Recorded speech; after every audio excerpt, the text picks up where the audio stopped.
Li, querida irmã, como foi bom dividir a vida com você por tanto tempo. Nosso vínculo veio do útero da mamãe, da mesma água, do mesmo parto. Na infância você foi a minha melhor amiga e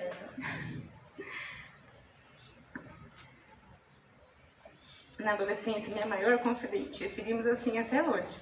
Porém estou me casando, encontrei o amor da minha vida, um parceiro para tudo e terei que deixar um pouco nossa relação de lado para dar prioridade ao meu futuro marido.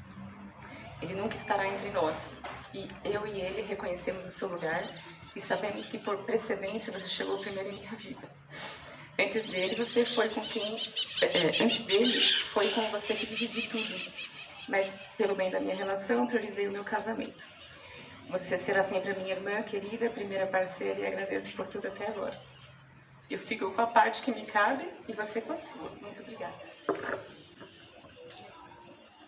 Esse é o lugar certo.